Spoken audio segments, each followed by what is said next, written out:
where did you go this morning? Like, I didn't even hear you get up. And she was like, what are you talking about?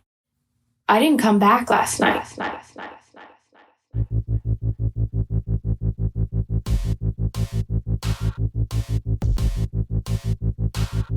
From the dawn of the spoken word, storytelling has been the backbone of human culture, warning of looming dangers and evoking our most personal fears.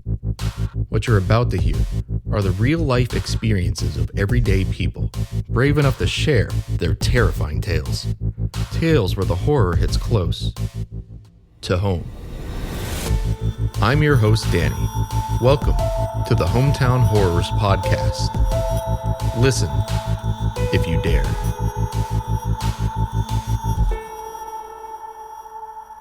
Ladies and gentlemen, here we are, Hometown Horrors Podcast. So, to set the scene, we're gathered around a candle. We're in my girl Olivia's little side bedroom area that she uses as a creative space. And we got all the lights out. It's nighttime, and there's an unsettling amount of mirrors in this room. Yeah, you know what they say about mirrors. Portals into another world, into other things. Another dimension. Yeah. So the big goal of the podcast is to be able to sit down with people and kind of get a feel for their own spooky supernatural experiences. Unlike a polished narrative in like a book or a movie, some of the scariest things just kind of have no real correlation with structure or narrative. They're kind of unknown to you. I think that's what makes them scary. Exactly. There's like no rhyme or reason to it. It's just little isolated events. So probably the scariest thing that I've ever had happen was the night after my junior prom. Everybody had stayed over the night of prom, and we all slept in the basement together. It was 4 or 5 girls and then like 2 boys that were unwilling dates. And then next morning, we stayed in the basement. We watched movies, like all of the Star Wars. And so we spent the entire day in the basement because, you know, to watch all of the Star Wars, you need, you need an entire day to do it. So it got to be like night, and everybody's parents came to pick them up at 7 o'clock. And I was too lazy to clean up the basement. So I just decided that I was going to sleep down there again. Like, oh, well, it's already all set up. And I'm also one of those people that like needs the TV on to fall asleep, or at least I did when I was younger. So I had set myself up for bedtime. It was probably later in the evening, so probably like 10 or 11 o'clock. And I had fallen asleep. Just to set the scene, my basement is very dark. There are no natural lighted areas, so pitch black. My dad had a 55-inch flat screen TV, so that's on. Yeah, that's enough light for me to feel semi-decent down there when I'm by myself. But there's also this really creepy door behind the stairs, and many a times you would come down and that door would just be unlatched. 3 deadbolts. So that thing used to just be unlocked. Yeah, just be unlocked. Yeah. And my dad had frequent flyers in the basement. People would forget to lock it after they would go outside. Yes. Right. The TV, kicks into like sleep mode that if you don't keep it on, the screen would just turn blue and it would say no video or something in the middle of it. That's the creepiest place. Right. So I woke up and I had realized that the TV had fallen asleep. And so I grabbed the remote and I had flicked it back on. And I put the remote back on the ground and I'm like laying on the couch and I'm sitting there and I have a couple blankets on top of me and I was starting to roll back over to fall asleep, but it felt like, when somebody sits down on the couch. You feel like a sink in the area next to you. Yeah, so I felt it at the end near my feet and I was like frozen. Like I didn't even want to look down there to like see the possibility of like anyone. were you just, your eyes are open, but you haven't looked down? Yeah, so I can tell that something has perched, but I'm looking at the ground at the remote and I was like, oh, hell no. So I grabbed the blankets, threw them over my head, laid back down, and then I could feel it was starting to get closer to me. The pressure had sat on top of my feet. And it's slowly, as if there's hands pushing and pressing up the shins of my legs until it's to my knees. And then it started to get faster until it was my hips. So I like immediately throw it off and there's no one in the room. The pressure was gone. There was just nothing happening. Nobody there. Nobody in the room. I'm having a heart attack. I immediately went upstairs. I was like, I'm not sleeping down here. So I took my blankets. I left the TV on. Fuck the TV. I just ran upstairs and I was like, I'm going to sleep on the couch in the living room. But there were many occurrences like that in my childhood home. I also had the little tiny half door in my room and the door never completely latched. And so I would always set stuff in front of it and I would come in my room and the stuff would be moved. And at some point in my life, the bed was right next to the little door. And so I would be sleeping and then I would hear it creak open and I would turn over and the door would be open. Like, it never creaked open when I slept on the other side of the room. But that was when you didn't have stuff in front of it? Correct. But even when I did put stuff in front of it, it would open. Like the door would you hear things fall over? Yes. Oh my God. Yes. And I would put stuff in front of the door on the inside of the threshold too. Yeah. If it's like an animal or something pushing it, it will knock those things over. Yeah. And weirdly enough, the only thing I had in that attic space in the boxes were porcelain dolls. Creepier. Yeah. So I would have you pull the sheet off a ghost and it's a goblin. Yeah, right. So I would have the porcelain dolls set up on the inside of the door, and then the door would open and then I would see the porcelain dolls. But I had a big, chunky, corded phone that I would sit in front of the door, and I would wake up in the morning and the phone and the door would be open. I definitely had many horrible dreams. There was this woman that would chase me up the stairs, and she was in very old Victorian. Like a white dress? More gray. She was dingy. She wasn't really good to look at. Think Insidious. Yeah, exactly. Yes. No veil, nicer hair, but terrifying. She was scary. But I would have frequent dreams about her. In like same kind of dream or just different scenarios where you're running from her? It wouldn't always be running. Sometimes it would just be that she was just in the room looking at me. It'd be almost like astral projecting, but I'd be asleep in my bed. You have an overhead view of her watching you. Just her in... And was she aware of that overhead view of you? Like, would she look up at your perspective or just stare at you sleeping? Just look at me sleeping. God, this spooky is all shit. Yeah, no, my childhood home definitely had some energy in it. I wouldn't even feel comfortable in certain rooms alone, not even just that basement. And there were names on the walls and things when we went to take things down, and people had definitely made memories in that place.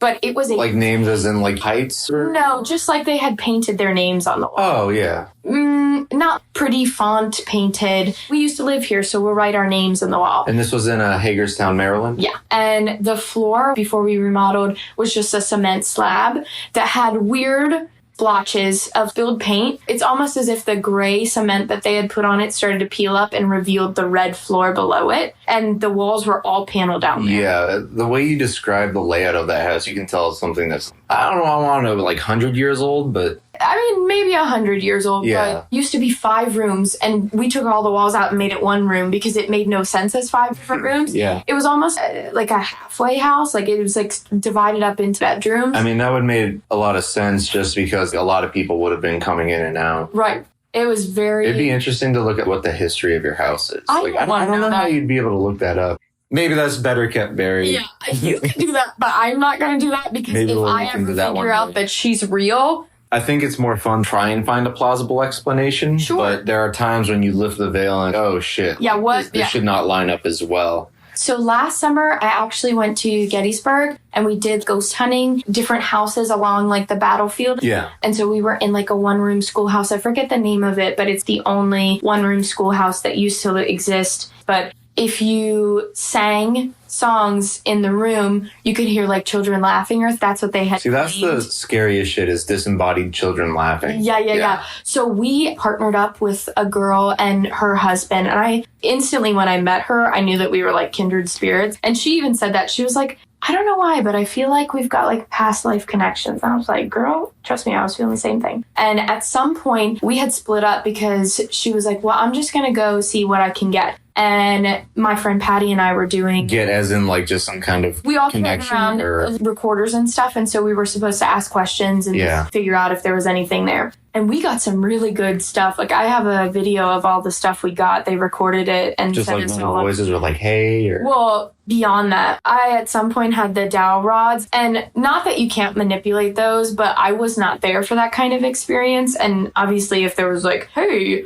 record this, and you just like cross them and like get your answer. Yeah. People do that all the time. But you want to have a genuine experience. Exactly. You're not sitting there trying to have a weird story that you kind of made. Right. Everybody loves to tell a good story, but I wanted to actually like experience something. You wanted to touch the unknown. Yeah. To like see if it really exists. Not that I don't believe, but like what is out there. I feel like it's just healthy for the mind to have a little bit of skepticism, even in a situation where you have such an experience. Because in your mind, after a certain amount of time, you try to convince yourself it wasn't real, because what's easier for you to live with? Right. Your mind will fill in the gaps. Right. And that's why you don't want to look at the history of the house and see if there's a picture of that lady standing outside the house. She was in the halfway house, but then she died in the crawl space. would Yeah. lose my mind. You'd have to check me in somewhere. Bro, and you Sticky already sock. I need the sticky socks, please. you already have trouble sleeping. Yeah, I don't sleep well. So yeah. in Gettysburg, I'm going to say her name was Dawn for now because I can't remember what it actually was. Sorry if you're listening, Dawn, and your name's not Sorry, Dawn. potentially Dawn. Yeah. She had gone outside and she had, is that an EMF gauge where it has the spectrum and then it lights up when That sounds the right. frequencies, I'm sure. whatever it is, it's Yeah. like if energy gets close to it lights the up. needle, green like to a step red finder spectrum. almost. Yeah, kind of. Yeah. But when we touch it, I mean, it does it. Like, Yeah. so you know that it's some kind of force that is strong enough or has enough energy to conduct itself to touch it to make it feel that way. So she had nonstop communication from this guy. She had been walking around outside asking questions like, are you a soldier? If you're not, don't get close enough. And if you are, then light it up. And so he would light up yes. And she would ask Someone questions who died at multiple Gettysburg, times, like to make There's sure you meant that. Okay, Yeah. do it again. And so she was asking like ornery questions. Like when she flirted with him, he was more into it. So she would be like, Living ladies. yeah, Ooh. she would be like, are you married? And it didn't light up. And she was like, are you looking for a significant other? And it like she was just Fam, asking, even beyond the grave, yeah, trying he to was get still it in. trying to clap some cheeks. Get that ghost on. I know. Patrick Swayze. Well, he would only answer if she asked that kind of question. a sexy, flirty question. Yes. And Yeah. then he touched her. The fear in her eyes, I mean, she nearly went into a panic attack. She was like, somebody just gently touched the side of my neck. We're standing like about how far you and I are, so less than like 2 feet. And then all of a sudden, I just got touched. She was like, did you see anything? And like, we're looking around for bugs. And it's like pretty decently lit outside because Yeah. even though it's nighttime, the moon is out and I almost Things think are we went on a full moon. So Yeah. of course, energy was higher. But it was a crazy experience. And I mean, I definitely have other things too, but those are my bigger ones. I'll tell one more and then, we can take this any direction you want. But my roommate and one of my best friends, Sam, if you're listening, hey girl, she lived on campus at Shepherd in West Virginia. And her dorm room was 4 bedrooms that shared a kitchen/living space. And then they had a door that would go outside from there. They each had locks on their doors, so like they could lock and unlock their bedroom door. So the door to like the hallway would lead into that open space, and then from that open space there would be 4 bedrooms with doors and locks. It wasn't a hallway, so it came right from outside. So the door that let you in, I got you. it was kind of They're individual like little a buildings with 4 duplexy. bedrooms. Yeah, I got you. So it'd be like you'd come right in from outside, enter the common space, and then there were 4 bedrooms attached to that. And so she shared that bedroom. Each of the 4 bedrooms had 2 people. 2 bunks, in so it. it's like an 8-person. Yes. Yeah. So her roommate, Katie, hey girl, if you're listening, was out that night, but Sam was already in bed, ready for bed. She was doing her thing, falling asleep. At some point, Sam is sleeping and she hears the door open up. She watches Katie go over, get in bed. She rolls over. She thinks nothing of it.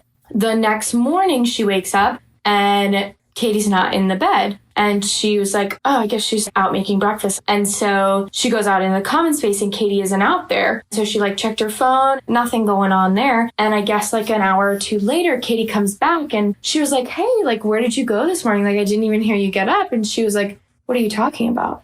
Well, you left after you got back last night. And she was like, I didn't come back last night. No, you definitely opened the door and got in bed. I saw you.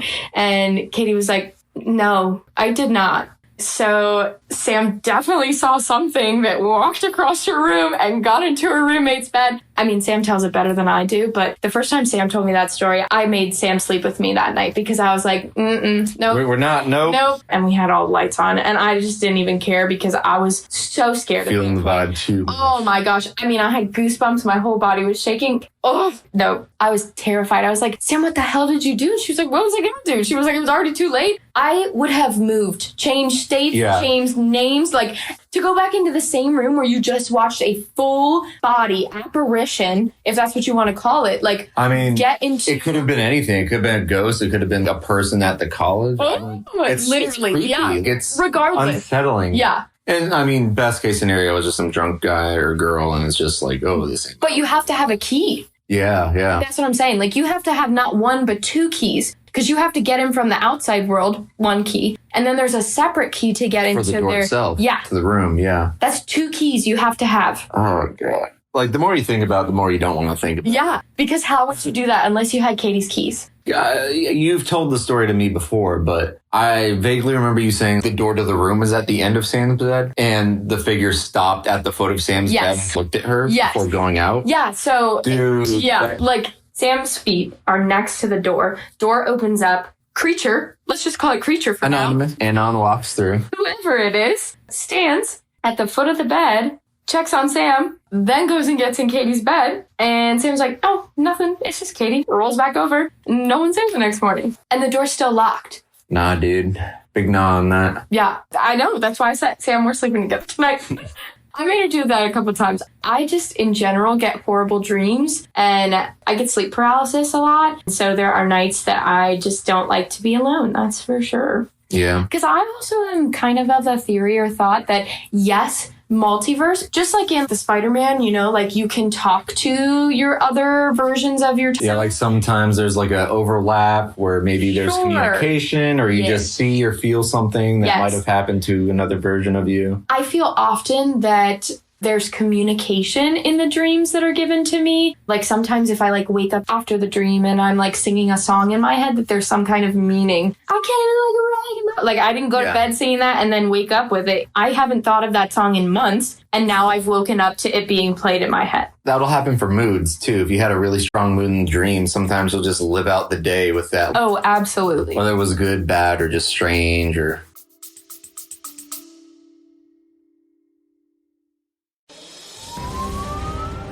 Cold Case Western Australia is a new true crime podcast series produced on behalf of the WA Police Force Special Crime Squad. The series examines unsolved homicide cases, some dating back several decades, in the world's largest policing jurisdiction. You'll hear new case details and insights from the investigating detectives and forensic experts. There are now $1 million rewards attached to each unsolved homicide in Western Australia. You can listen to Cold Case Western Australia wherever you get your podcasts or by visiting the WA Police Force website. I have talked this over with many friends and many unwilling participants, but I agree in the fact that energy cannot be destroyed. Yeah, it can only be changed, repurposed. So I even think that it extends beyond like ghosts and entities. It's just sometimes it might be a memory of something that existed at some point. Right, because our bodies hold trauma like that. So why couldn't a space... Why not the world? Right. Why couldn't a room hold the same kind of energy? Like there's so many ways you could go with it, right? Like exactly. It could be, maybe there are just separate layers over our reality. You know what I mean? Like you can't see wind or gas in certain forms. Right. Like, you know how like you used to have projectors in schools where you'd put up a piece of white paper and then you put a clear thing over top of it? Yeah. So sometimes I would even argue that when we talk about spirits or like entities, that sometimes what you're experiencing is residual. Yeah. It's something that happened in that space that has just left a wave. Like maybe it's almost like a clip. Yes. A moment in time. Yes. And that's where... I don't even want to say that, but like that how much time is a construct, because that may have happened years ago, but the energy is still present and it's still affecting daily life. Yeah. It's hard to explain. So then in that moment, you are affecting past and present. There's not really like sentience to it, or maybe there is, but it's only within that pocket of space. Right. I don't know. I don't know how it works. Obviously, I don't have the answers, but I'm still mulling over that theory. But I think that a lot of the times what we experience as ghosts, when you walk into a room and the vibes are just off, some bad air is in here. It's like an energy. Whether there's actually something in the room or it's the people. Right. One of the things that people talk about is when you meet somebody and you immediately get a bad vibe from them for the first time, but you can't articulate why. Yeah. Your senses are zoning in on little traits and tics, put you on edge immediately. Yeah. You can perceive them because you're actually looking at or conversing with the person, but I guess that might also exist for things you can't see. Well, and then you get into that layers, like the things that you can't see, but like things that were present. Yeah. Or like it could be another person, or it could be just you. Maybe you're just it. tuning into the vibe of what that clip or energy is. Yeah. But then I'd also argue that that goes into like your trauma responses, because if you've met someone that portrays the same kind of characteristics as this new person that you're meeting and they were horrible to you, and now you're putting them on this person. It's like a PTSD. If you make an association that seems like a previous association, and that previous association was like negative or bad. I just think there's so many layers that go into that. It's like your vibes plus the way that you have experienced the world plus your realm of possibilities. Obviously, if you're more closed off, it's going to be harder for you to experience. Yeah, and that's the thing. Like if you had some kind of strange supernatural experience as a child, the trope is that you tend to be more open. Adulthood, you kind of lose a lot of your imagination, a lot of your openness to what might be in the world, and you lock into like preset routine and mundanity. You know what I mean? Yeah. Things get boring, things get cookie cutting. Yeah. You stop emotionally engaging with the world in the same way because you think you know everything there is, cars, buildings. Yeah. You can see it, you can feel it, you can touch it, you can quantify it. But in childhood, everything is abstract. Yeah. And you're still learning how everything works. And children just are like a whole nother level. Children too. Yeah, I was going to say, children are just like... I read a post one time that like a 7-year-old talking to a 3-year-old. And the 7-year-old was like, could you describe heaven to me again? I'm starting to forget what it was like. Aww. Yeah. There's no camera on us yet. That's not part of the podcast thus far. But it gave me chills just thinking about it. Yeah. So I teach... And I have had many conversations with children. Yeah. There was one time a child came up to me and she took my hand, and on my right hand, on my middle finger, I have a birthmark. It's just kind of like a mole. She looked at me, she pointed at it, and then she looked up at me in my eyes and said, "You're a witch." "I'm sorry?" "You're a witch. You have the mark." She was like, "Don't you remember? You taught me all I know about magic." 5, 6, maybe.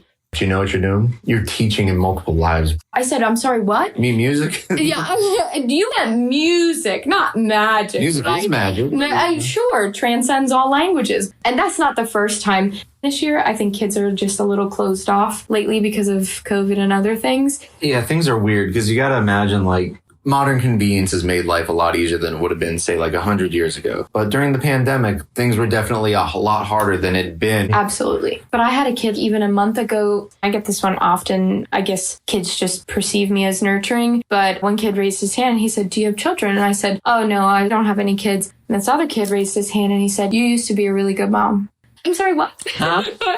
To whom? What you getting at there, Risky? I don't know if I think we've talked about it before, but I think it's called Surviving Death on Netflix. It is incredible if you've never seen that. You've told me stories about it. Well, they have an episode totally dedicated to kids. There's a near-death experience episode, trippy as all get out. Family members that pass on and getting signs from them. I often receive signs from my grandfather, and I've asked him many times to just prove that he's with me, and he does every time that I ask for it. The thing that's also dangerous about that, and that's another horror movie trope, is that when you're talking to something from beyond, you could be getting catfished by a spirit, and it's not friendly spirits that are trying to reach out to the living. For sure. Yeah. But there's an episode totally dedicated to kids, and it talks about how kids remember their past lives. Those kids that were asking about what heaven looked like. Yeah. There is an episode where these kids can tell you the entirety of their previous lives. There's this one little boy that when he looks at his mommy and she's like, "Who's your mommy?" She's trying to get him to like talk to her in general. And he was like, "Well, you're my mommy in this life." And she was like, "What?" He completely described his mom, where he lived, how his dad died, could tell you his street address. And they met the mom of the little boy who had been shot in the head. And before they had gone and like done an interview with this woman and told them all of these things, they took a bunch of pictures of the street he lived on, and then they put fakes in there, and he picked them out. He picked out items from his previous. Every single one he got correct. He got all of them. The Dalai Lama? I mean, there are multiple stories in that one. They basically know exactly who they were in the last life. And I don't know how that process works when you get recycled and come back down to Earth. There's that book that you should definitely get on audiobook. I think it's Reincarnation Blues. It follows the cycle of a soul that's born and then dies as a child. Yeah. And then the cycle of rebirth it goes through throughout its existence. And there's a finite amount of times that you get reborn into a different life before your soul passes or fails some kind of universal exam. You have so many chances to be a person relevant to the whole of human history. And it was very interesting to see like what the process would be of remembering certain things about your life, how many different personalities and sets of yourself there could be, and what the bleed through would be from one life to another. And there's such things as fresh souls. People that were born for the first time have different attributes than somebody that's lived thousands of lives. So I know it's not the same thing, but that movie Soul that Disney put out. Yeah. It's like that has given the most life to what I imagine in my brain it is like. Was there reincarnation in that? Yeah. So after they had experienced their human life, they could become part of what I imagine is a spiritual guidance team. So they would advise new souls on how to be on Earth and what not to do and what to do. And I won't say it's exactly how I imagine it, but that gave the closest idea I have to what I think it like looks an afterlife would be structured. I really do believe in the karmic, and I do have obviously karma. So you'd have to pay off karma from previous lives too. Yeah, and not that just kind of your sucks, own. because even if you were a bad person, if you're a fresh start, maybe you don't deserve to carry all that. Like a big concept in our society is like the sins of the father aren't supposed to be the sins of the son. Yeah, but you think Hitler's coming back to a normal life? I don't know, bro. He shouldn't. He shouldn't. That was another thing that they touched on in that book, Reincarnation Blues. In one of the characters' lives, he was a sociopath.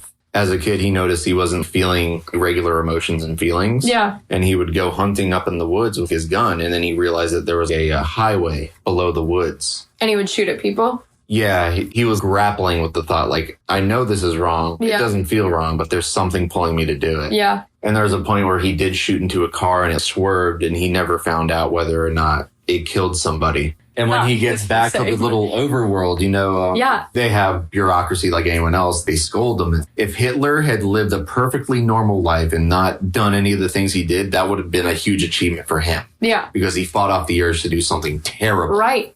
Absolutely. Yeah. But then that goes back to the theory that the energy is neither extended or destroyed or whatever. It's just repurposed. Yes. So you come back down with that same crazy energy and you're a new vessel, but your body still remembers that, like I don't remember what happened in the book to like depress whatever karmic debt he might have accrued. Well, and I also believe that it's not just your own karmic cycles. Obviously, it's hard to believe that sometimes. Would it be familial or would it just be circumstances? Yeah, I think there's a lot of things that go into it. I think that it's hard sometimes to realize that everyone's not walking around here on NPC mode. Like you just look at people and you're like, oh, wait, you actually live a life and you're actually like doing things over there. And you forget that. I forget that sometimes. There's a whole history to every single person that's ever been alive. Well, and it's like some people don't have the depth, but it really doesn't seem like it. Right. But I feel like that's because they're not in touch with the fact that they have a purpose. And this is just one of their No, that's absolutely it. They haven't touched. There's a thing here that you're supposed to do. Like you were sent here There's to do a purpose for your life and existence. Exactly. You have something to contribute to the whole of the human canon. Yeah.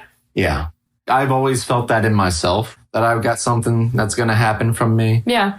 Something creative, something goofy, maybe a podcast.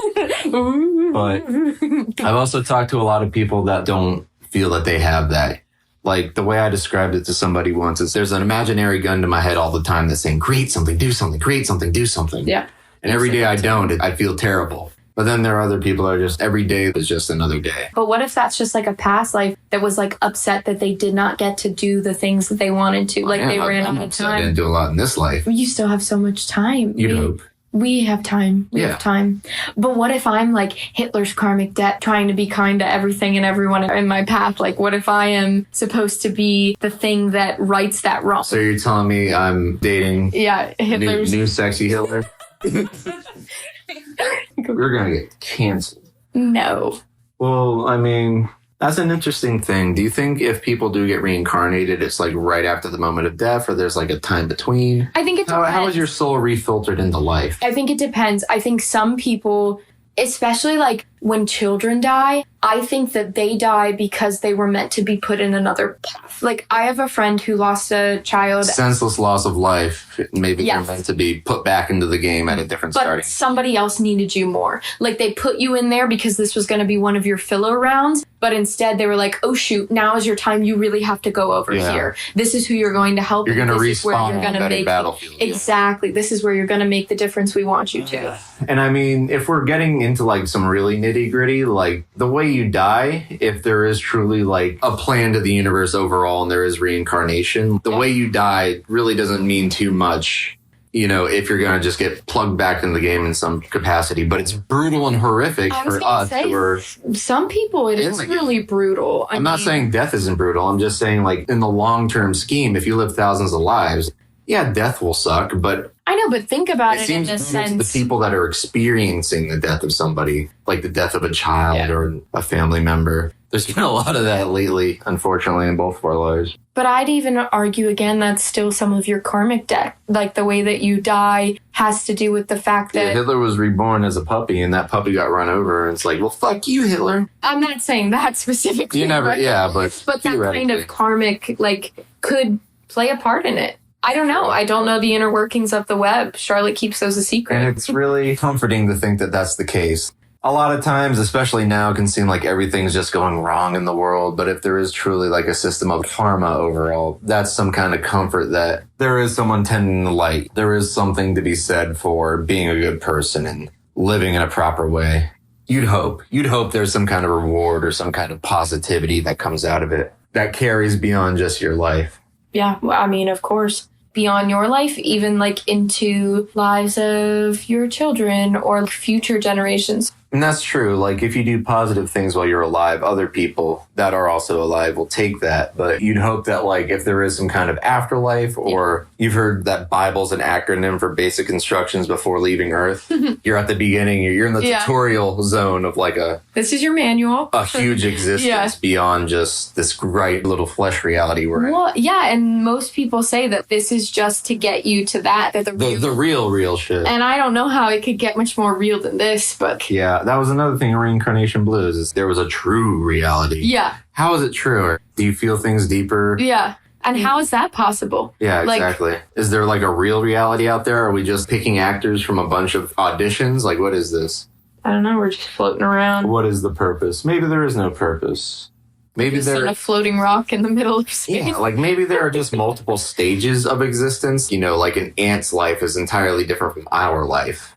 But whatever there is micro, there's got to be macro, right? Yeah. If you zoom in on your cells, it's like the smallest particles you can go. Like it also resembles what the cosmos look like at a certain level. Oh, yeah. Have you ever seen like comparison that if you cut a tree open and look at the wood grain, that it's like our thumbprints? We are like, flesh to flesh. Like there's just, I don't know if all the levels of existence are in our reality, but maybe there's other things. But it's just like layers to dimensions. Yeah, we're just in all of it. It's all encompassing. I don't know. I'm just kind of waiting for Men in Black to show up and clean this place up. So. Like right now, you're right here? Not right here, right now, but sometime in the near future. The world, maybe? That'd be We're driving ourselves into a dumpster fire, so I'm just kind of I don't know if Biden is an alien, but Trump definitely is. Oh, for sure. Maybe Trump's more human than anyone. Maybe Biden's the alien. Well, Putin. I'd argue anyone that gets into politics has some kind of alien in their ear, like an earworm or something. No, I think it's just a certain personality type. It's probably more human than you'd ever want to understand or admit.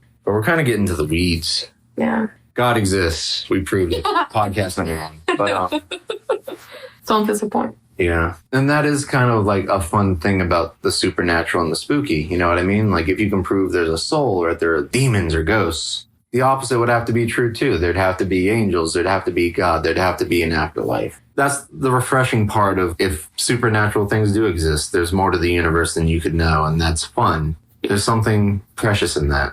So it's scary, but it is scary. It just means you're living in a bigger world than you could know. Yeah. I don't think that we're the biggest thing on the food chain. No. Because there's always a bigger fish. Absolutely. You know what I mean? What would those things be? We're the unattended Sims game. Somebody left their desktop open. we're someone's like a 2003 laptop Sims game that's just not gone. Isn't that fun? Yeah. I'd like to speak to management. Thank Can you, we put Lodge. the ladder back in the pool, please? Just come down for 5 minutes, and We'll talk. No fist. Just talk. if that is true, like, think of the whole of human history. That game's been unattended for a minute. Or what's worse is that someone's been controlling that entire. Yeah. You take parts out of the roller coaster on Roller Coaster Tycoon. We just Yeah, let them fly flee into the- flee fly into fall. the pond, Yeah, free fall. Free falling.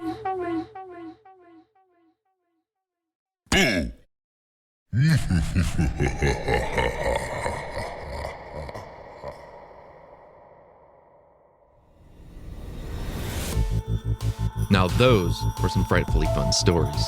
Howdy everybody, it's me, your host Danny, and I wanted to let you in on something special. You might have noticed that when I introduce the show, I say we are the Hometown Horrors Podcast. That's because there will always be at least 3 people in each episode. Me, the person who wants to hear a good story, the guest, the teller of a good story, and you, the listener, that takes that story and carries it with you out into the world. And we make up a special kind of trinity. We are the Hometown Horrors Podcast. And if you ever want to graduate from listener to guest, reach out to us via our handle on Instagram, hometown_horrors_podcast. Our email is thehometownhorrorspodcast, no spaces, @gmail.com, or via text or phone call at 571-358-8880, which FYI is not my personal number, but give it a ring. I'll get back to you, because if there's anything I've learned from doing the podcast is that everybody has a story, and that story deserves to be heard.